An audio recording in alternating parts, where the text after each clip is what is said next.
الحمد لله نحمده ونستعينه ونستغفره ونؤمن به ونتوكل عليه ونعوذ بالله من شرور أنفسنا ومن سيئات أعمالنا من يهده الله فلا مضل له ومن يضلله فلا هادي له ونشهد أن لا إله إلا الله وحده لا شريك له ونشهد أن سيدنا ومولانا محمدا عبده ورسوله صلى الله عليه وعلى آله وأصحابه وأزواجه وذرياته وسلم تسليما كثيرا كثيرا. أما بعد فأعوذ بالله من الشيطان الرجيم. بسم الله الرحمن الرحيم. وما أنفقتم من شيء فهو يخلفه والله خير الرازقين. محترم حضرات، بھائیو، بزرگوں، دوستو، اس وقت ایک آیت، بلکہ آیت کا آخری حصہ میں نے تلاوت کیا، جس میں اللہ کا ارشاد ہے کہ تم جو کچھ اللہ کے راستے میں خرچ کرتے ہو تو اللہ اس کا تمہیں بدلہ عطا کرتا ہے، دنیا میں بھی اور آخرت میں بھی، دونوں جگہ اللہ اس کا بدلہ عطا کرتے. واللہ خیر الرازقین، اور اللہ سب سے زیادہ بہترین رزق دینے والے ہیں. قرآن اور حدیث کے اندر جن امور پر بڑی توجہ دلائی گئی ہے اور ان کی اہمیت اور ضرورت اور افادیت پر بہت تفصیلی کلام کیا گیا ہے، ان میں سے ایک چیز زکوٰۃ اور صدقات ہے. زکوٰۃ دینے کی اہمیت، اللہ کے نام پر خرچ کرنے کی اہمیت قرآن میں بھی کثرت کے ساتھ مذکور ہے اور احادیث کے اندر بھی. اس کے فضائل بیان کیے گئے، مناقب بیان کیے گئے، اس کی اہمیت اور ضرورت پر تفصیلی کلام کیا گیا، اور ان کے اندر کوتاہی کرنے والوں کے سلسلے میں تنبیہات کی گئی، وعیدیں بیان کی گئی. اور یہ باتیں آپ مختلف مواقع پر سنتے رہتے ہیں. اس وقت جو آیت میں نے تلاوت کی ہے، اس کے اندر اسی سلسلے کی ایک اہم بات مذکور ہے، اسی پر میری تمام گفتگو مرکوز ہوگی.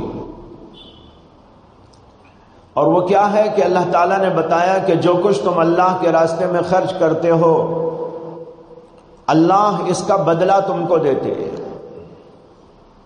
یہ اللہ کے نام پر خرچ کرنے کی برکت اور اس کا فائدہ ارشاد فرمایا گیا ہے.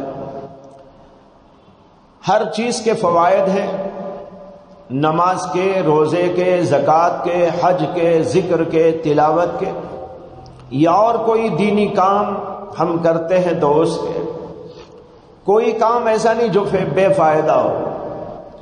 اور ان چیزوں کا اصل فائدہ تو آخرت میں ملے گا. نماز کا فائدہ اصل میں آخرت میں ہے، اللہ کی رضا ہے، اللہ کا قرب ہے، جنت ہے، جنت کی نعمتیں ہیں. اسی طریقے پر زکوٰۃ اور صدقات، ان کا اصل نفع تو آخرت میں ہے، اور وہ دینی اور روحانی فوائد ہے. اس کے لیے زکوٰۃ کو مشروع کیا گیا ہے اور اللہ کے راستے میں خرچ کرنے کی تعلیم دی گئی. لیکن یہ بھی ایک بات ہے یاد رکھنے کی کہ ہم دین کے جو بھی کام کرتے ہیں اس کا اصل فائدہ تو آخرت میں ہے اور دینی اعتبار سے ہے، لیکن اسی کے ساتھ ساتھ اس کے اندر دنیاوی نفع بھی ہے، دنیاوی فائدہ بھی ہے۔ جس طریقے پر گناہ کرتے ہیں تو گناہ کا ایک نقصان آخرت میں ہوتا ہے، اور وہی زبردست اس کا نقصان ہے کہ آخرت وہاں پر اس کے لیے جنت سے محرومی اور جہنم رسید ہوگا، اللہ کی قربت سے محروم ہوگا، اللہ کی رضا سے دور رہے گا۔ یہ وہاں کی اس کے نقصانات کی بات ہے، لیکن جس طرح وہاں نقصان ہوگا، گناہ کا نقصان دنیا میں بھی ہوتا ہے کسی نہ کسی طور پر۔ جس طرح نقصانات کا مسئلہ ہے کہ گناہ کرنے پر آخرت کا نقصان بھی ہے اور دنیا کا بھی، اسی طریقے پر جو ہم نیکیاں کرتے ہیں تو ان کا ایک نفع اور فائدہ اور اس کی برکت آخرت میں ہے، اور دوسری برکت اس کی دنیا میں بھی۔ زکوٰۃ و صدقات اللہ کے نام پر دیتے ہیں، اس کا بہت بڑا فائدہ آخرت میں میسر آئے گا، جنت ملے گی، اللہ کے عرش کے سائے میں جگہ ملے گی، اللہ تعالیٰ سے قربت ملے گی، اور اللہ کے فرشتے اس کے حق میں دعا کرتے رہیں گے۔ یہ ساری باتیں حدیث کے اندر موجود ہیں۔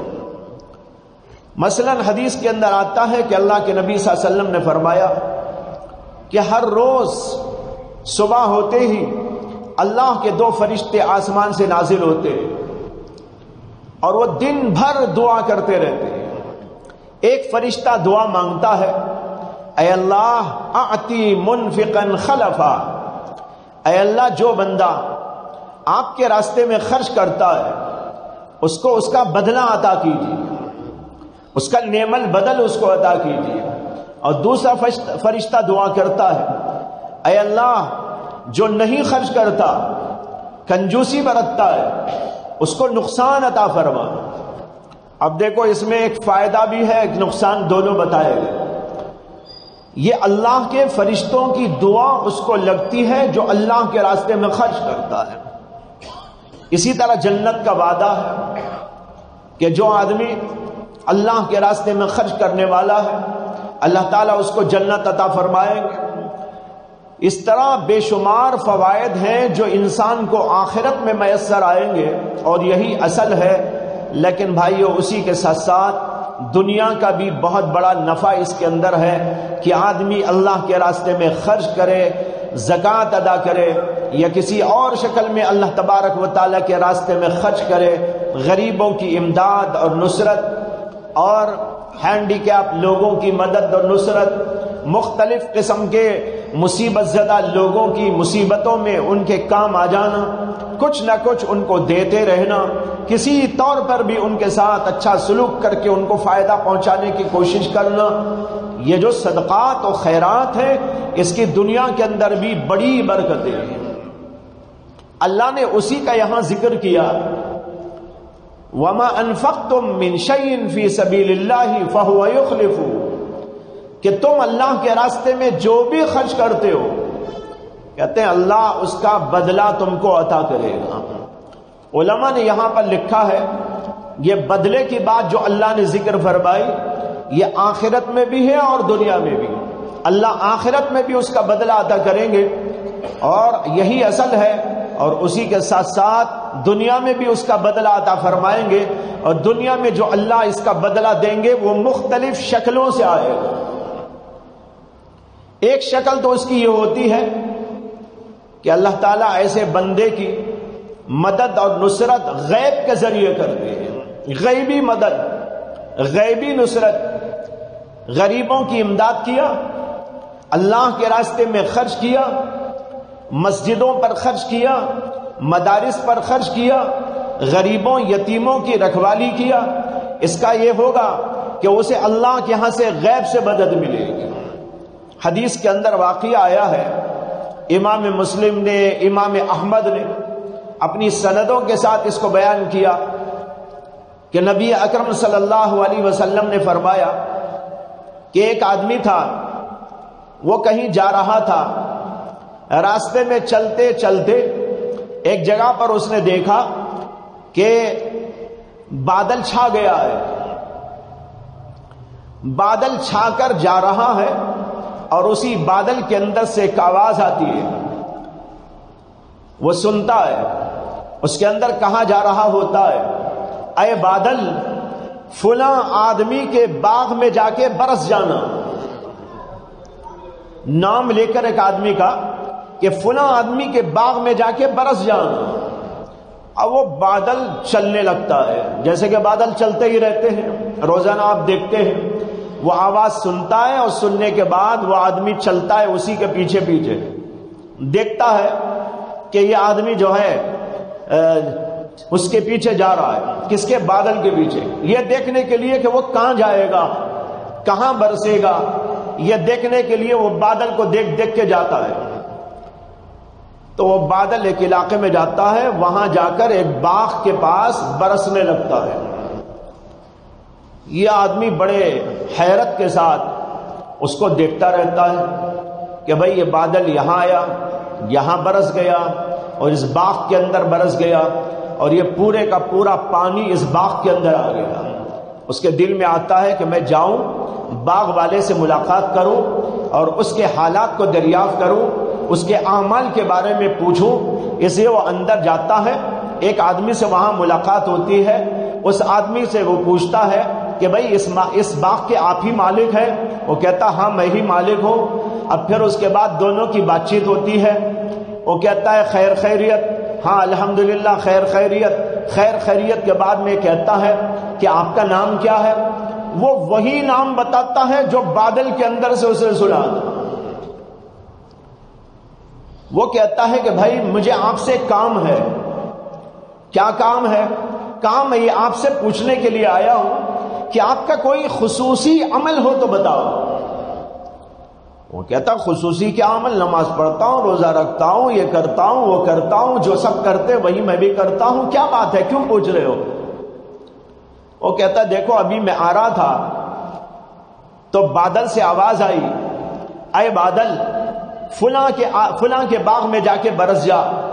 میں اس کا پیچھا کرتے ہوئے آیا، وہ بادل تمہارے باغ پہ آ کے چھا گیا اور برسنے لگا، جو ابھی بارش ہوئی وہ اسی بادل کی بارش۔ میں پوچھنے آیا ہوں آپ سے کہ آپ کا اتنا بڑا مقام کیسے ہوا کہ آپ کے لیے اللہ نے انتظام کیا کہ کہیں اور بارش نہیں ہوئی، آپ کے باغ میں بارش۔ وہ یہ سننے کے بعد کہتا ہے کہ دیکھو کوئی خاص بات تو ہے نہیں، البتہ ایک بات ہے، وہ یہ ہے کہ اس باغ سے جو بھی آمدنی ہوتی ہے اس آمدنی کے 3 حصے کرتا ہوں۔ ایک حصہ اسی باغ میں لگا دیتا ہوں تاکہ آگے کی پیداوار کا سلسلہ چلتا رہے۔ دوسرا جو حصہ ہوتا ہے وہ اپنے گھر بار پہ خرچ کرتا ہوں، اپنی ذات پر، اپنے بیوی بچوں پر، اپنی ضروریات پر۔ اور تیسرا جو حصہ ہوتا ہے وہ اللہ کے نام سے خیرات کر دیتا ہوں۔ بس یہ میرا عمل ہے۔ اللہ کے نبی صلی اللہ علیہ وسلم کہتے ہیں اسی عمل کی برکت سے اللہ نے اس کے لیے غیبی انتظام کیا۔ آج ہم لوگ تجارت کرتے ہیں اور مختلف ذرائع سے کماتے ہیں، لیکن کبھی یہ خیال نہیں آتا کہ جس اللہ نے مجھ کو دیا اس اللہ کے نام سے کچھ نکال دیا۔ زکوٰۃ تو نکال دیتے ہیں بعض لوگ، لیکن بھائیوں زکوٰۃ کے علاوہ بھی نکالا کرو۔ زکوٰۃ تو فرض ہے، فرض کے علاوہ بھی کچھ نہ کچھ اللہ کے راستے میں نکالتے رہنا چاہیے۔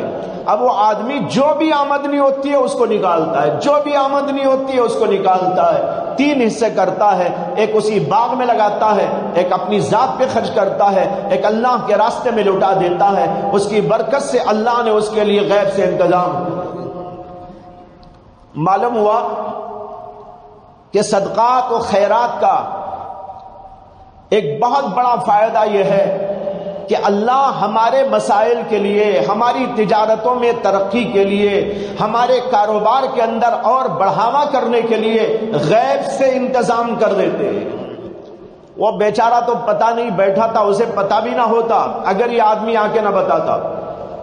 یہ آدمی اگر آ کے نہ بتاتا اسے کیا پتہ چلتا کہ کہ بھئی یہ باغ میں جو آ کر برسا ہے یہ اللہ کے حکم سے یوں میرے لیے خاص طور پر برسایا گیا، اسے خبر بھی نہ ہوتی۔ لہذا ہر آدمی اپنی تجارت میں، اپنی ملازمت میں، یا اپنے صنعت و حرفت میں، یا کسی اور پیشے میں جو بھی کمائی کرتا ہے اس کو چاہیے کہ وہ اللہ کے نام سے کچھ نکال دیا کرے۔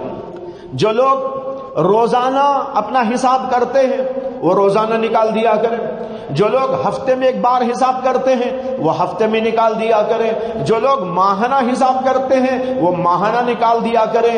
بہرحال کچھ رقم نکال کر اللہ کے راستے میں دیا کریں، غریبوں کو دے، بیواؤں کو دے، مسکینوں کو دے، مساجد کو دے، مدارس کو دے، جہاں جہاں اللہ کا کام ہو رہا ہے، دین کی خدمت ہو رہی ہے، ان کے لیے خرچ کرے یا اللہ کے راستے میں خرچ کر۔ دوسرا فائدہ یہ ہے زکوٰۃ دینے کا اور صدقات کا کہ اس سے اللہ مال بڑھاتے ہیں۔ ہم سمجھتے ہیں کہ ہم خرچ کریں گے تو مال گھٹ جائے گا، مال گھٹتا نہیں بڑھتا ہے۔ یہ ہمارا خام تصور اور خام خیال ہے کہ ہم اللہ کے راستے میں خرچ کریں گے تو ہمارا مال گھٹ جائے گا۔ کیسے گھٹے گا؟ اللہ آخرت میں اس کو ذخیرہ بناتے ہیں، یہ تو وہاں کا فائدہ ہے۔ وہ میں کہہ چکا ہوں کہ اصل فائدہ تو وہی ہے جو آخرت میں ملنے والا، لیکن اسی کے ساتھ ساتھ اللہ دنیا میں بھی اس کا بدلہ عطا کرتے ہیں۔ اس کا بدلہ دنیا میں یوں ہوتا ہے کہ ہم یہاں خرچ کرتے ہیں، اللہ کسی نہ کسی ذریعے سے ہمارے مال میں بڑھوتری کر دیتے ہیں۔ قرآن کریم میں اللہ نے فرمایا یمحق اللہ الربا ویربی الصدقات، اللہ تعالیٰ سود کو گھٹاتے ہیں اور صدقات کو بڑھاتے ہیں۔ صدقات کا ثواب بڑھاتے ہیں اور صدقات کا مال بڑھاتے ہیں۔ دے کر دیکھو اللہ کے راستے میں کہ بڑھتا ہے کہ نہیں بڑھتا۔ بے شک اللہ کے راستے میں دینے والے کا مال بڑھتا رہتا ہے، اس کی برکتیں بڑھتی رہتی ہیں، بلکہ خود مال میں بھی اضافہ ہو جاتا ہے۔ حضرت عائشہ صدیقہ رضی اللہ عنہا فرماتی ہیں، ان کی ایک باندی تھی۔ حضرت عائشہ صدیقہ کے گھر ایک بار ایک فقیر آیا۔ حضرت عائشہ کے گھر میں اس وقت 2 درہم تھے۔ حضرت عائشہ صدیقہ رضی اللہ عنہا اس دن روزہ تھی۔ باندی سے فرمایا کہ بھئی وہاں 2 درہم رکھے ہیں، 1 درہم اس فقیر کو دے دو۔ باندی گئی اور 1 درہم اٹھایا اور فقیر کو دے دیا۔ کچھ دیر کے بعد ایک اور فقیر آیا۔ حضرت عائشہ صدیقہ نے باندی سے کہا کہ جو اور 1 درہم باقی ہے وہ بھی دے دو فقیر کو، لیکن باندی کا دل دینے کو نہیں چاہا۔ اس نے سوچا 1 ہی درہم باقی ہے گھر میں، اب اگر یہ درہم دے دیں تو گھر میں کچھ بھی کھانے پینے کو نہیں رہے، اور پھر جب افطار کا وقت ہوگا تو حضرت عائشہ ام المومنین کے لیے میں کیا انتظام کروں؟ وہ تو باندی تھی، پکاتی تھی، کھلاتی تھی۔ حضرت عائشہ نے جب کہا تو اس کا دل نہیں چاہا، تو وہ دینے سے کترانے لگی۔ لیکن حضرت عائشہ صدیقہ رضی اللہ عنہا نے خود جا کر وہ درہم اٹھایا اور اس کی طرف پھینک دیا، یعنی وہ فقیر کو ایسا دے دیا۔ خیر قصہ ختم ہوا تو وہ باندی کہنے لگی کہ امی جان، امی جان کا مطلب ام المومنین، ساری امت کی ماں، تمام مومنوں کی ماں۔ تو وہ باندی کہنے لگی کہ امی جان ابھی افطار کا وقت آئے گا تو آپ کے لیے کیا ہوگا؟ آپ نے تو سحری بھی نہیں کھایا، اب یہ 1 درہم جو باقی تھا وہ بھی آپ نے دے دیا، اب آپ کا انتظام کیسے میں کروں؟ حضرت عائشہ صدیقہ نے فرمایا جس اللہ نے 1 درہم یہ دیا تھا وہی اللہ ہمارا انتظام کر دے گا، فکر کی کوئی بات نہیں۔ خیر شام ہوئی، شام میں افطار کے وقت کہیں سے حضرت عائشہ صدیقہ کے لیے بکری کا پکا ہوا سالن آ گیا اور روٹیاں آ گئی، نہایت لذیذ اور خاص طور پر ان کے لیے تیار کردہ۔ حضرت عائشہ نے اس کو بھی بلایا، بٹھایا، خود کھائیں اور اس کو بھی کھلایا، اور اس کے بعد باندی سے کہنے لگی کہ تم نے پوچھا تھا افطار کہاں سے کرو گی، دیکھو اللہ نے یہاں سے انتظام کیا۔ اور حضرت عائشہ صدیقہ نے یہ بھی فرمایا کہ یہ جو کھانا بھیجنے والے لوگ ہیں یہ کبھی ہم کو ہدیہ نہیں دیتے تھے، آج پہلی دفعہ ہدیہ دیا ہے۔ یعنی مطلب یہ کہ پہلے سے کوئی سلسلہ ہی نہیں، لیکن اللہ نے آج ان کے ذریعے سے پہنچا دیا۔ تو فرمایا کہ اس طرح اللہ انتظام کر دیتا ہے۔ تو دیکھو اللہ کے ہاں یہ اصول ہے، جو غریبوں کو دیتا ہے، انسانیت کی خدمت کرتا ہے، اللہ کے راستے میں لٹاتا ہے، اللہ اسے کبھی محروم نہیں کرتا، اس کے کھانے میں بڑھوتری کر دیتا ہے، مختلف ذرائع سے، وسائل سے اس کے اندر اضافہ کر دیتا ہے۔ حدیث میں آتا ہے کہ نبی اکرم صلی اللہ علیہ وسلم نے ارشاد فرمایا کہ اللہ فرماتا ہے، کیا فرماتا ہے؟ انفق یا ابن آدم انفق علیک، انفق یا ابن آدم انفق علیک۔ کیا مطلب؟ اے ابن آدم، اے انسان، میرے راستے میں تو خرچ کر، میں تیرے اوپر خرچ کیا کروں۔ یہ اللہ کا وعدہ ہے۔ اللہ کے نبی صلی اللہ علیہ وسلم کی صحیح حدیث ہے، اس سے معلوم ہوا مال کے دینے سے مال گھٹتا نہیں ہے، اللہ کے راستے میں خرچ کرنے سے مال کم نہیں ہوتا ہے، بلکہ اس کے اندر اللہ اضافہ کر دیتے ہیں، اور اللہ اس بندے کے لیے انتظامات کر دیتے ہیں۔ تیسرا فائدہ اللہ کے راستے میں خرچ کرنے کا یہ ہے کہ اللہ ہمارے جان و مال کی حفاظت کرتے ہیں۔ جان کی حفاظت، مال کی حفاظت۔ ایک حدیث میں آتا ہے، نبی اکرم صلی اللہ علیہ وسلم کا ارشاد گرامی ہے کہ آپ نے فرمایا حسنوا اموالکم بالزکاۃ وداووا مرضاکم بالصدقہ۔ فرمایا کہ اے لوگو، زکات دے کر اپنے مالوں کا تحفظ کر لو، اللہ کے نام پر زکات دے کر اپنے مالوں کی حفاظت کر لو۔ حسنوا اموالکم بالزکاۃ وداووا مرضاکم بالصدقہ، اور اپنے بیماروں کے لیے شفا چاہتے ہو، اپنے بیماروں کا علاج کرو صدقے کے ذریعے۔ اس میں دو باتیں آ گئی، یہ حدیث کے الفاظ ہیں۔ جو آدمی اللہ کے نام پہ زکوٰۃ و صدقات دیتا ہے، اللہ اس کے مال کی حفاظت کا انتظام کر دیتے ہیں، اور جو آدمی صدقہ دیتا ہے بیماری اللہ اس کی دور کر دیتے ہیں۔ جن بیماروں کے لیے صدقہ دیا جائے اللہ ان کی بیماریوں سے ان کو نجات عطا کرتے ہیں۔ یہ دو باتیں اس حدیث کے اندر موجود ہیں۔ جو پہلی بات عرض کرنے جا رہا تھا وہ اس کے اندر پہلے نمبر پر ہے، یعنی جان و مال کا تحفظ۔ اللہ کے نبی صلی اللہ علیہ وسلم کہتے ہیں حسنوا اموالکم بالزکاۃ۔ حضرت شیخ الحدیث مولانا زکریا صاحب کانلوی رحمت اللہ علیہ، جن کی کتاب فضائل اعمال پڑھی جاتی ہے، ان کی ایک کتاب ہے، اس کا نام ہے آپ بیتی۔ آپ بیتی کا معنی کیا ہے؟ اپنے حالات، اپنی زندگی میں جو کچھ واقعات پیش آئے تھے، حالات پیش آئے تھے، مسائل پیش آئے تھے، زندگی کیسے گزری تھی، حضرت شیخ نے اس کے اندر پوری تفصیلات کے ساتھ 2 جلدوں میں کتاب لکھی ہے۔ آپ بیتی یعنی اپنے آپ کی بیتی، کیسے میں نے زندگی بیتی، اس کا ذکر اس کے اندر کیا ہے۔ اسی میں ایک جگہ پر زکوٰۃ کی اور صدقات کی برکت کا ذکر کرتے ہوئے 2 عجیب و غریب حیرت انگیز واقعات بیان کیے۔ ایک واقعہ تو انہوں نے یہ بیان کیا ہے کہ بہٹ کے علاقے میں انگریزوں کے کچھ کوٹھے تھے۔ انگریزی دور کی بات ہے، جب یہاں ہندوستان میں انگریزی حکومت تھی، تو انگریزوں کے جو بڑے بڑے لوگ تھے ان کے کوٹھے اور ان کے بنگلے بنے ہوئے تھے، اور ان بنگلوں کے اندر کام کرنے والے ہوتے تھے، اور یہ انگریز دلی میں، سہارنپور میں اور بڑے بڑے علاقوں میں رہتے تھے، لیکن ان کے بنگلے ادھر بنے ہوئے تھے۔ کبھی کبھی وہ لوگ آتے رہتے پھر چلے جاتے۔ تو اس علاقے میں ایک بار آگ لگ گئی، اور ایک انگریز کے کوٹھے پر ایک مسلمان خدمت گزار تھا۔ اس نے دیکھا کہ آگ پھیل رہی، اور آگ کے پھیلنے سے ایک ایک بعد دیگرے مکانات جل جل کر خاک ہوتے جا رہے ہیں۔ اسے ڈر پیدا ہو گیا، اس نے کہا آگ ابھی تو ادھر ہے، کہیں ایسا نہ ہو کہ آتے آتے یہ بھی جل جائے۔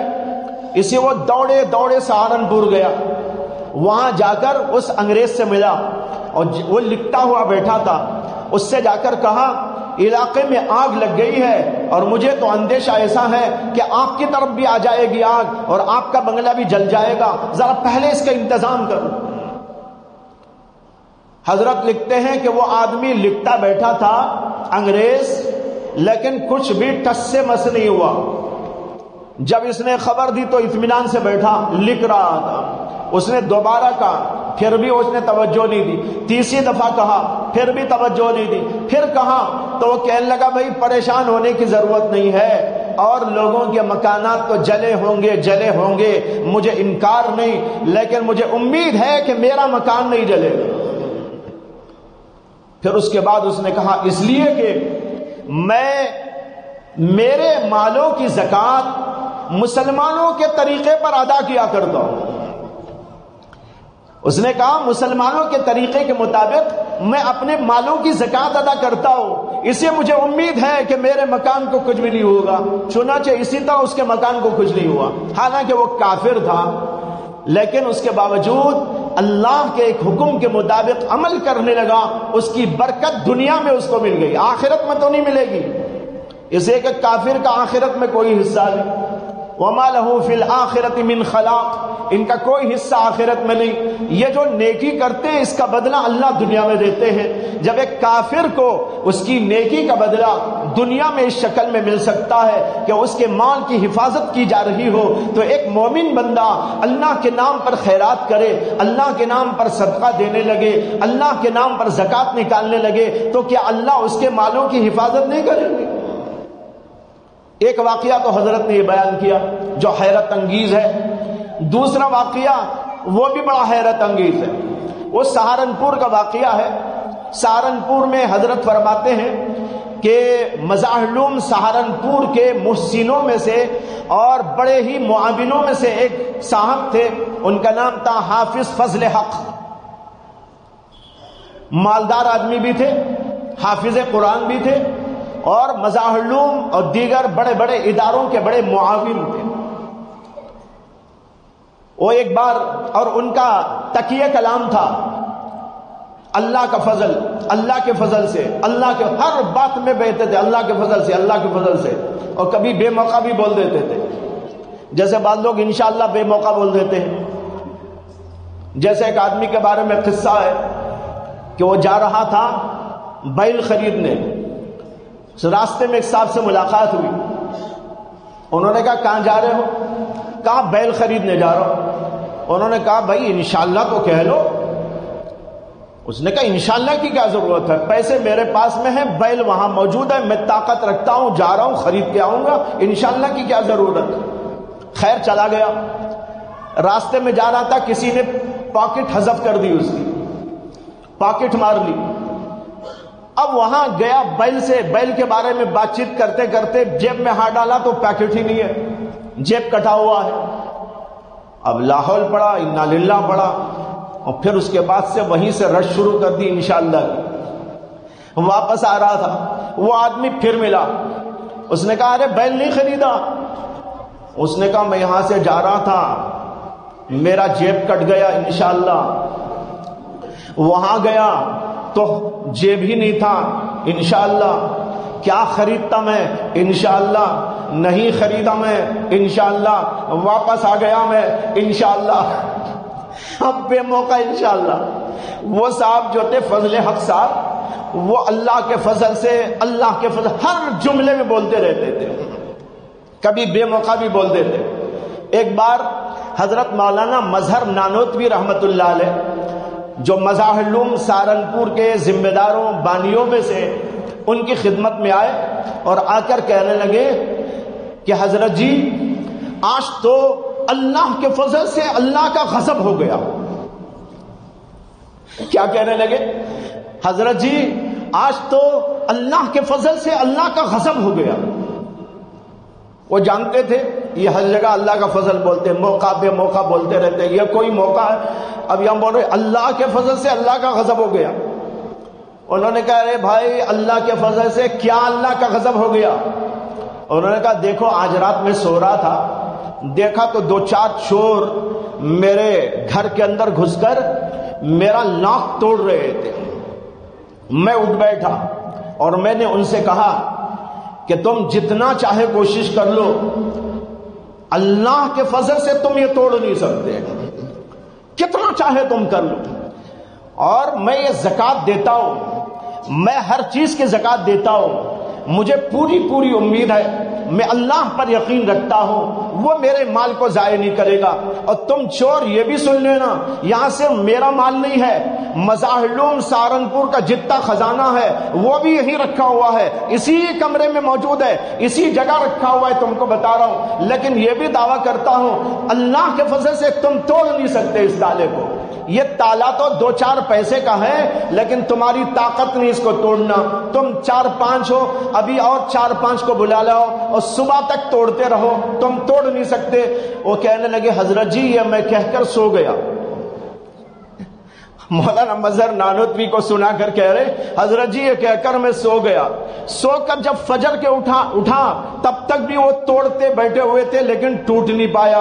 میں نے ان سے کہا اللہ کے فضل سے تم توڑ نہیں سکتے، یہ کہہ کر میں نماز کو آ گیا، ان کو وہیں چھوڑ کے آ گیا۔ دیکھ رہے آپ، کہتے ہیں کہ چھوڑ کے آیا، نماز پڑھ کے واپس آیا تو مجھے دیکھ کے سب بھاگ گئے۔ حضرت جی اللہ کے فضل سے اللہ کا غضب ہو گیا، یہ اللہ کا غضب۔ بہرحال بتایا رہا ہوں، یہ 2 واقعات حضرت نے لکھے یہ بتانے کے لیے دیکھو اللہ کے لیے زکوٰۃ دینے والے کی کیسے مدد و نصرت ہوتی ہے کہ اللہ تعالیٰ اس کے مال کی حفاظت کرتے ہیں۔ چور آ گئے، ڈاکو آ گئے، توڑ نہ پائے، یہ اللہ کا فضل اور کرم نہیں تو کیا ہے۔ آج غور کرو ہمارے اوپر ایسے حالات آتے ہیں تو ہم کہیں نہ کہیں کچھ غلطیاں کر رہے ہیں، پوری زکوٰۃ نہیں دیتے، صدقات تو کیا دیں گے، جو اہم ترین ہے زکوٰۃ کا دینا فرض ہے اس میں بھی کٹوتی کر دیتے ہیں۔ زکوٰۃ فرض ہوئی 1 لاکھ، لیکن 1 لاکھ نہیں دیتا، 80,000 دے دیا، سمجھ لیا میں نے تو 80,000 دے دیے ہیں زکوٰۃ میں، حالانکہ 20,000 جو نہ دیا اس کی وجہ سے وبال آئے گا۔ 20,000 نہیں، 10,000 نہ دیا تو وبال آئے گا، 1,000 بھی کم کر کے دیا تو وبال آئے گا، لیکن لوگوں کو اس کا خیال نہیں ہوتا اور الل ٹپ زکوٰۃ دیتے ہیں، نہ حساب ہے نہ کتاب۔ جب زکوٰۃ ہی میں اسے پورا نہیں ادا کر رہے تو اور دوسری چیزوں میں کیا کریں گے؟ زکوٰۃ بھی نکالو، زکوٰۃ کے علاوہ اور مدات میں بھی خرچ کرو، اللہ بڑی برکتیں عطا کرتے ہیں۔ امام واقدی ایک بہت بڑے عالم گزرے ہیں، بہت پرانے زمانے کے لوگ، تابعین یا تبع تابعین میں ان کا شمار ہے۔ ان کا ایک عجیب واقعہ تاریخ میں لکھا ہے کہ ایک بار ان کے گھر میں فاقہ ہو گیا اور عید کا دن آ گیا۔ عید کا دن آیا تو بیوی نے کہا کہ ہم تو صبر کر لیں گے لیکن ہمارے بچوں کو کیا کرے، نہ کپڑے ہیں نہ کھانا ہے، لہذا کچھ نہ کچھ انتظام کر لو۔ وہ کہتے ہیں کہ ٹھیک ہے میں سوچتا ہوں۔ سوچا تو ان کو یہ سمجھ میں آیا کہ ان کے ایک دوست ہیں، تاجر ہیں، بڑے گہرے تعلقات ہیں، ان سے قرض لینے چلے گئے۔ ان کے گھر پہ گئے اور ان کو جا کر کہا کہ دیکھو گھر میں عید ہے لیکن اس کے باوجود اس طرح کی تنگی و پریشانی ہے اور تم مجھے اس وقت کچھ رقم دے دو، بعد میں ادا کر دو۔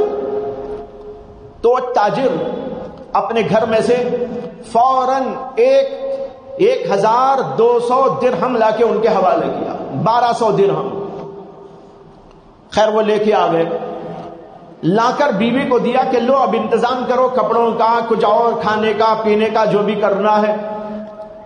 اب یہ بات ہو ہی رہی تھی، اتنے میں کسی نے دروازہ کھٹکھٹایا۔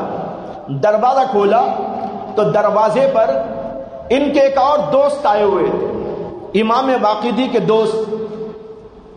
وہ ہاشمی خاندان سے، سید خاندان سے تعلق رکھتے تھے۔